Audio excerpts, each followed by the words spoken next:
जयराम कुमार, माननीय सदस्य जयराम कुमार। धन्यवाद अध्यक्ष महोदय।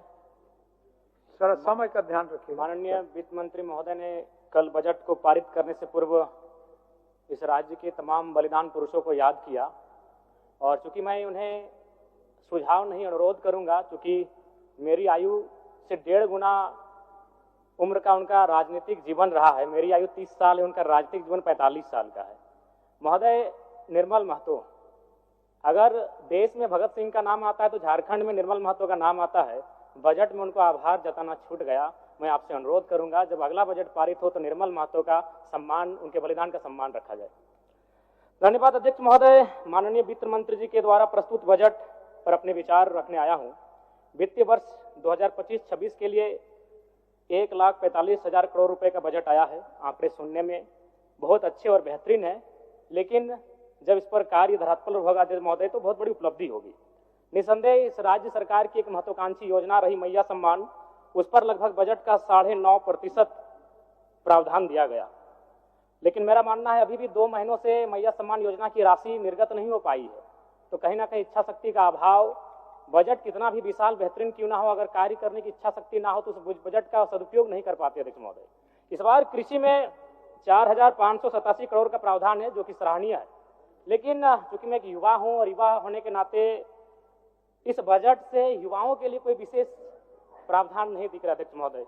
मृणाल जी की एक कविता मुझे याद आई है कि कॉलेज के दिन याद करूं तो लगता था कि थे सुल्तान, चौक चौराहे राजपाट थे और दरबार था चाय दुकान, हल कश्मीर का मुद्दा करते मुंह में दबा लेते जब पान, मन में लोहा तन इस्पाती चलते थे हम सीना तान, धीरे धीरे गल गया लोहा, धीरे धीरे गल गया लोहा, तेवर का तलवार गया, एक नौकरी, हाँ एक नौकरी के चक्कर में देखो सिकंदर हार गया, एक नौकरी के चक्कर में देखो सिकंदर हार गया।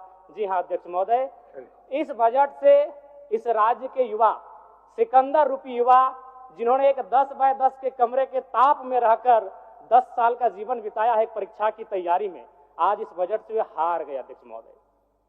नई इस बजट में युवाओं के रोजगार संबंधित विशेष कोई प्रावधान नहीं अध्यक्ष महोदय। पहली बार माननीय हेमंत सोरेन जी की सरकार ने 2020-21 में बेरोजगार युवाओं को, स्नातक को 5,000 रुपए प्रति माह और स्नातक उत्तर को 7,000 रुपए प्रति माह देने की बात कही थी।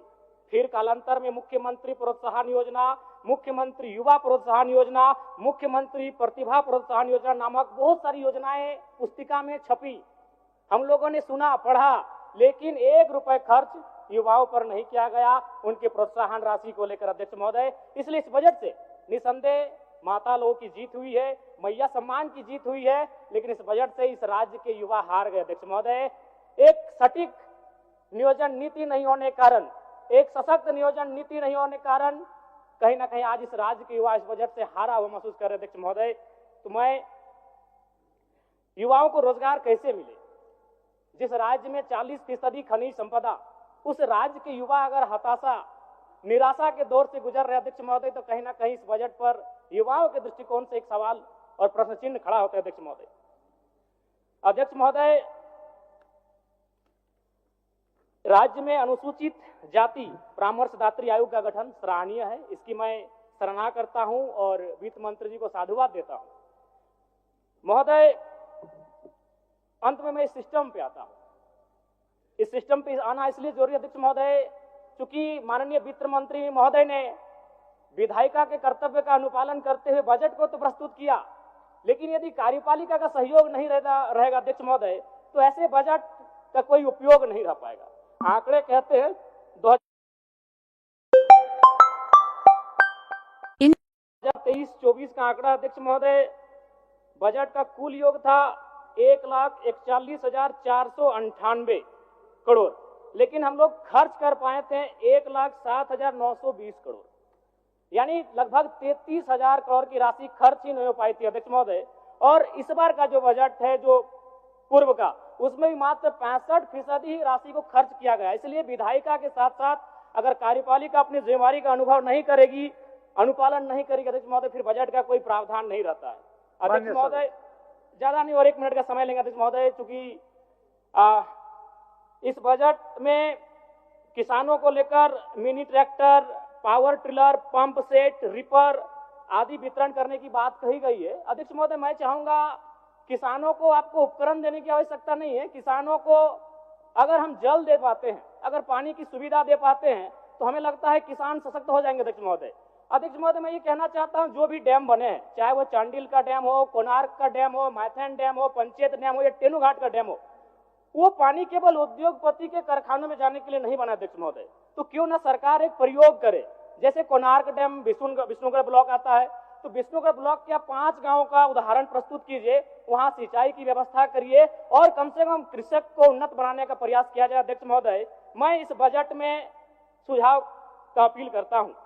अध्यक्ष महोदय, चलिए और 1 मिनट लेंगे, ज्यादा नहीं अध्यक्ष महोदय, परम श्रद्धेय आदरणीय, इस बजट से दिव्यांग, वृद्धा और विधवाओं को बड़ी आस थी अध्यक्ष महोदय, और जब इस बजट को पढ़ा, और वे लोग भी जब पढ़ेंगे तो बड़ा विशाल लगेगा।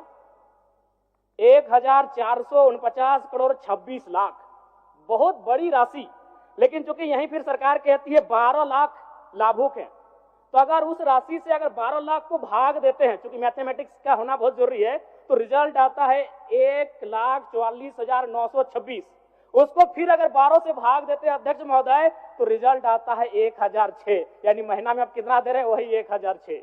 देखने में, सुनने में ये बजट बड़ा विशाल लग रहा है, 1449 करोड़, लेकिन अंततः रिजल्ट आता है एक महीने का वही 1006 रुपए। अध्यक्ष महोदय, अंत में बस प्रवासी मजदूर, क्योंकि जब ये बजट पारित हो रहा था तो हमने और सबने बड़ी करीब से देखा। सत्ता ने खूबियों को देखा, विपक्ष ने खामियों को देखा, लेकिन सऊदी अरब, ट्यूनीशिया, मलेशिया और साउथ अफ्रीका से कोई देख रहे थे तो प्रवासी मजदूर थे। अध्यक्ष महोदय, लेकिन क्या कहा, एक वाक्य में बजट समाप्त हो गया। अध्यक्ष महोदय, प्रवासी मजदूरों की पीड़ा, मैं बार बार कहता हूं, 2 पीड़ा असहनीय है। एक प्रसव की पीड़ा, जो मेरी मां ने मुझे जन्म देने के वक्त सहा है, और एक प्रवास की पीड़ा। लेकिन आज प्रवासी मजदूरों के लिए क्या अध्यक्ष महोदय, एक लाइन में खत्म हो गया। प्रवासी मजदूरों का निबंधन ऑनलाइन किया जा रहा है। अब तक 1,91,000 मजदूरों का निबंधन किया गया है। महोदय, इसमें प्रवासी मजदूर खोज रहे थे, वो विदेशों से बैठकर बजट को देख रहे थे कि शायद हमारे हिस्से में भी कुछ आएगा। जब हमारी मैया को, हमारी बहनों को कुछ मिला, तो शायद हमारे हिस्से में कुछ आएगा। माननीय सदस्य जनार्दन पासवान जी।